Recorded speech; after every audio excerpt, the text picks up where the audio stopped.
सभी का नमस्कार। साधना इसमें स्वागत है। तो हम लोग इस वाले वीडियो में एनसीईआरटी एनसीईआरटी स्टैंडर्ड 7th का चैप्टर 4 करेंगे, हिस्ट्री का। इसमें हम लोग केवल समरी डिस्कस करेंगे और हैंड रिटन नोट्स आपको साधना आईएएस चैनल टेलीग्राम चैनल पे मिल जाएगा। प्लीज़ उस चैनल को ज्वाइन कर लीजिए। उसमें डेफिनेटली आपको ब्यूटीफुल इंसाइट्स मिलेंगे, कैसे प्रिपरेशन करना है एंड ऑल द थिंग। तो ज़्यादा टाइम वेस्ट ना करते हुए हम लोग सीधा पॉइंट पे चलते हैं। तो इस वाले चैप्टर में हम लोग बात करेंगे मुगल्स के, जो 16 से लेकर 17th सेंचुरी तक थे। अभी 16th सेंचुरी में कैसे काउंट होता है? 16th सेंचुरी काउंट होता है 1500 से लेके 1600 तक, इसको बोलेंगे हम लोग 16th सेंचुरी। 1700 को क्या बोलेंगे? 1600 से लेके 1700, इसको बोलेंगे 17th सेंचुरी। ये बात आपको याद रखना। तो हम पढ़ेंगे मुगल कहाँ से है, इसके डिसेंडेंट्स कौन से। तो इसमें एक मुगल्स खुद को दो ग्रेट लिनेज से जोड़ते थे। जो मदर साइड है वो जंगीज खान से और जो फादर साइड है वो टिमूर से। टिमूर कहाँ का रूलर है? ये ईरान का। ये याद रखना, मदर जंगीज खान और father Timur. But the Mughal did not like, कि मुगल को ना पसंद नहीं था कि कोई उनको मुगल करके बुलाए। बट वो ना खुद को टिमूर डायनेस्टी को थे, वो चीज़ से प्राउड करते थे। मतलब मुगल बोलते कि भाई हमको मुगल मत बनाओ, मुगल कैसा अजीब नाम लग रहा है, ठीक है। लेकिन वो टेमर डायनेस्टी से थे, वो प्राउड करते थे। तो ये है रेड किला, ये क्या है? Red fort. ये प्लीज़ कमेंट करके बताओ इस किसने बताया, ठीक है। प्लीज़ इसको आप बताइए कमेंट करके। हम आएंगे मुगल कैंपेन्स देखेंगे। तो फर्स्ट हम देखेंगे मुगल का ये कौन का था, फाउंडर कौन था? बाबर। बाबर कहाँ पे बॉर्न हुआ था? फरगना वैली। कहाँ पे? कमेंट करके उज्बेकिस्तान में। कमेंट करके बता जी, मैंने आंसर तो दे दिया। जब बट इसने थ्रोन कब लिया? 1494 में इसने थ्रोन को एक्वायर कर लिया था। बस सोचो, ओनली 12 ईयर्स का था तभी। आफ्टर सम टाइम इसने काबुल को कैप्चर किया 1504 में, ठीक है। और मुगल ना कौन सा ट्रेडिशन फॉलो करते थे मालूम है? प्रीमोजेनिचर। मतलब आप बोलो what is meaning of the word? मतलब जैसे कि आप देखोगे कि रामायण में आफ्टर दशरथ जी डेथ तो Lord Ram become a king, ठीक है। बट मुगल्स ऐसा नहीं बोलते। मुगल्स ऐसा बोलते कि अगर समझो राजा मर गया तो जो भी एम्पायर है वो सारे बेटों में इक्वली डिस्ट्रीब्यूशन होगा, ठीक है। इंस्टेड ऑफ सन किंग, जो भी सारे बेटों में जो किंगडम है इक्वली डिवाइड होगा। अब देखो इस वाले फोटो में क्या दिख रहा है? जो मुगल आर्मी कैंपेन करने जा रही है, मतलब दूसरे के ऊपर आक्रमण करने जा रही है। इस वाले फोटोज़ में भी आप देख सकते हो, ये देखो ये तोप है। तो ये ऑफकोर्स ये एनिमी के ऊपर फायर करने के लिए बना है। तो अब इस वाले ना आप इमेज बहुत इंपॉर्टेंट है, आप देख लीजिए। जो भी डेट्स दिए ना बहुत इंपॉर्टेंट है। इसमें देखो मतलब क्या दिया है कि मुगल्स ने किस किस टाइम पे कहाँ कहाँ पे अटैक्स किए। तो गोलकोंडा में कहाँ कब अटैक किया? 1687। गोलकोंडा में औरंगजेब ने अटैक किया। फिर उसके बाद बीजापुर 1685। मालवा को कब कैप्चर किया? 1561 में। मालवा को किसने कैप्चर कर लिया? ये अकबर के टाइम पे कैप्चर हो गया था। गुजरात भी अकबर के टाइम पे। मतलब जो अकबर था उसका रूल इधर तक ही था। बट औरंगजेब था आफ्टर वो एक्सपांड करना चाहता था पूरा साउथ इंडिया तक, बट वो फेल हो गया, ठीक है। चित्तौड़ भी देखो, चित्तौड़ 1568। आगे चलेंगे। हम सीधा राजपूत पे आएंगे।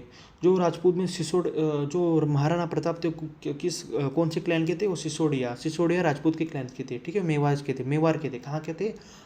आप बोलोगे सर वो मेवाड़ के थे। इन्होंने मुगल्स का ये एक्सेप्ट नहीं किया कि हम मुगल के अंदर काम करेंगे, ठीक है। बट मुगल ने आफ्टर सम टाइम जब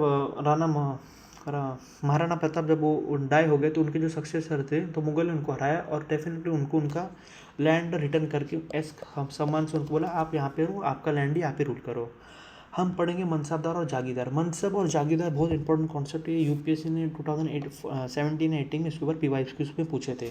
तो हम फर्स्ट ऑफ ऑल देखेंगे टर्म मनसबदार क्या होता है। दो mansabdar refers to individual hold a mansab, meaning a position और रैंक। मतलब जैसे कि मनसबदार मतलब जैसे कि थानेदार, ठीक है। अब आप बोलोगे सर थानेदार मीन्स व्हाट? थानेदार मीन्स व्हाट? जो बंदा एक थाने को होल्ड कर रहा है, थाने को रन कर रहा है। तो उसी तरह मनसबदार उसको बोलेंगे। मनसबदार मीनिंग है पोजीशन और रैंक, ठीक है। उसको बोलेंगे जो एक लैंड को होल्ड कर रहा है, लैंड पे टैक्स लगा रहा है, लैंड से टैक्स कलेक्ट कर रहा है। इसको it is a grading system use by Mughals. मतलब एक ग्रेडिंग सिस्टम था। देखो थानेदार एक ग्रेडिंग सिस्टम है ना। हवलदार थानेदार एक ग्रेडिंग सिस्टम है। थानेदार मीन्स व्हाट है? पूरे चौकी का इंचार्ज। हवलदार उसको हेल्प करेगा उस चौकी को चलाने के लिए। इसमें रैंक्स भी आते हैं, सैलरी भी आती है, मिलिट्री रिस्पॉन्सिबिलिटी। ऑफकोर्स आप देखोगे जैसे कि अब थानेदार की रिस्पॉन्सिबिलिटी ज़्यादा है, उसको सैलरी भी ज़्यादा मिलेगी और उसका रैंक भी ऊपर होगा, उसको प्रमोशन भी अच्छा मिलेगा। तो ये भी उसी तरह से आप इसको कुछ तरह जोड़ सकते हो। Where determine by numerical value called जाट। मतलब व्हाट, मतलब इसका रैंक कितना होगा, उसका उसको सैलरी कितनी मिलेगी, जो जो न्यूमेरिकल वैल्यू डिसाइड होता था उसको हम लोग क्या बोलते थे, जेट, उसको क्या बोलते थे, जाट, उसको क्या बोलते थे, जेट। ये बात ध्यान रखना। मनसबदार को रिसीव क्या होती थी, salary as revenue assigned at called jagir. Mansabdar को सैलरी के तौर पे क्या मिलती थी, जागीर। उसको क्या बोलते थे, इक्ता। मतलब किंग ने बोला कि एक काम करो मनसबदार, आज से तुम जयपुर का ये देखो, जयपुर का रूल करो। तो डेफिनेटली जैसे आप IAS ऑफिसर है उसको भेज देते हैं दिल्ली, पटना, कहाँ पर भी, तो गवर्नमेंट क्या देती है उसको, उसको सैलरी देती है ना वो चीज़ को रन करने के लिए। बट एट टाइम उसको सैलरी नहीं दी जाती थी, उसको बोलती थी आज से ये वाला लैंड आपका, आज से ये लैंड ये आपका। और उसको सिस्टम को क्या बोलते थे, उस सिस्टम को हम बोलते थे iqta system. But unlike muqti, most mansabdar did not have actually reside in the administration their jagir. मतलब ये बोलता था कि जो मनसबदार है वो ना अपने जागीर में नहीं रहते थे, वो मतलब वो कैपिटल में रहते थे, वो वहाँ से उसको रूल करते थे। They only right to revenue of then assignment. और जो मनसबदार थे ना, वो जो रेवेन्यू, उनका उनका काम केवल था रेवेन्यू कलेक्ट करने का। लेकिन जो मुक्ति थे ना, मुक्ति ये अलग टर्म है, ये इनका काम ये गवर्न भी करते थे। अब जैसे कि फॉर एग्जांपल टैक्स इंस्पेक्टर है, उसका काम क्या है, उसका काम केवल क्या है, टैक्स कलेक्ट करना। उसका काम ये नहीं है लॉ एंड ऑर्डर मेंटेन नहीं करना है उसका काम। दोनों का काम अलग अलग है ना। तो उसी तरह मुफ्ती और मनसबदार भी दोनों का काम अलग अलग था। इन अकबर रिजम, अकबर के दौरान the jagir were carefully assessed so that the revenue were रफली इक्वल। मतलब ये अकबर के टाइम में मालूम क्या हो गया था, जितने भी अकबर में आई थिंक उसके पास 12 स्टेट्स से जो अकबर के कंट्रोल में थे, तो सभी को एकदम इक्वली उसका सर्वे किया गया। और ये मतलब ऐसा क्यों किया गया कि सब लोग को इक्वल सैलरी मिली। जब इक्वल सैलरी मिलेगी तो डेफिनेटली रिवॉर्ड होने के चांसेस कम होंगे।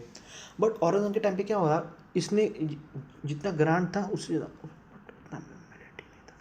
बट वॉट हैपन, औरंगजेब के टाइम में मालूम है क्या हो गया, औरंगजेब ने मतलब इसने कोई भी लैंड एक्सेस नहीं किया। ये इसके टाइम में मनसबदार बहुत बढ़ गए थे।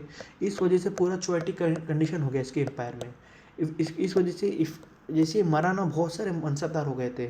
सब लोग का हौड़ मचा था कि कितना कोई कितना टैक्स कलेक्ट कर ले। और लैंड तो लिमिटेड है, पीजेंट्स भी लिमिटेड है और पैसा भी लिमिटेड है, बट मनसबदार ज़्यादा हो गए थे। ठीक है, इस वजह से बोलते हैं ना, मिनिमम ब्यूरोक्रेसी अच्छा है। मतलब अगर एक्स्ट्रा ब्यूरोक्रेसी होगा तो अननेसेसरी सैलरी देना पड़ेगा और एक दूसरे के बीच में फाइटिंग शुरू हो जाएगी। इस वजह से टर्मल शुरू हो गया किसकी भी, आफ्टर डेथ ऑफ औरंगजेब। हम पढ़ेंगे जब्त और ज़मींदार।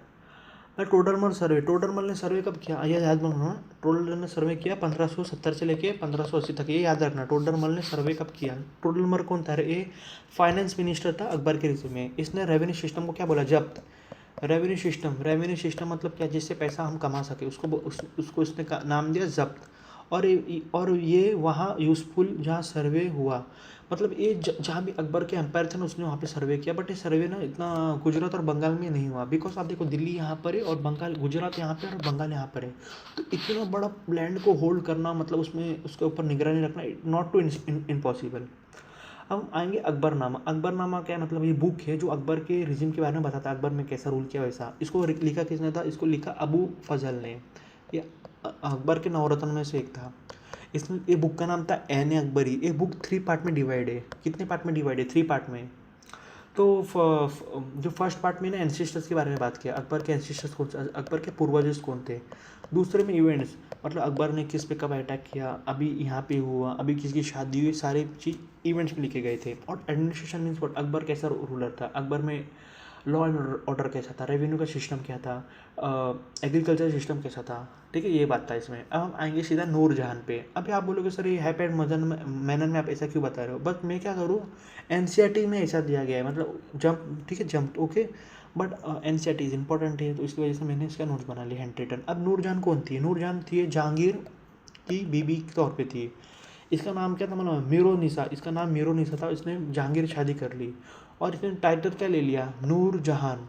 ठीक है, और इसको पातशाह बेगम ही बोलते थे। बस इसके लिए ये 3 फैक्ट्स याद रख लो, काम हो जाएगा। अब आएंगे सूल कुल क्या है। अब आप बोलोगे सर सूल कुल क्या है, तो मैं बोलूँगा सूल कुल एक अकबर का फैला हुआ धर्म था। अब मूव करेंगे, हाँ इतना है, ठीक है, तो ये वाला पार्ट खत्म करेंगे। मुगल एम्पायर 1500 CE सेंचुरी में कैसा था। तो जहांगीर के रिजम में ना 60% वेल्थ, देखो 61% वेल्थ कौन कितने कंट्रोल कर रहे थे, मात्र 745 मनसबदार कंट्रोल कर रहे थे, और थे कितने 8000। डायरेक्ट रीजन इक्वलिटी क्रिएट हो गई। This create huge problem and poverty and inequality. इसकी वजह से बहुत पॉवर्टी एंड इनइक्वलिटी शुरू हो गई। तो ये जो है ना, ये मेरोनिसा का ही है। तो आई होप चैप्टर 4 फिनिश हो रहा है। नेक्स्ट चैप्टर में चैप्टर 5 की बात करेंगे। तो आप इसका PDF आप साधना है टेलीग्राम चैनल से ले सकते हो।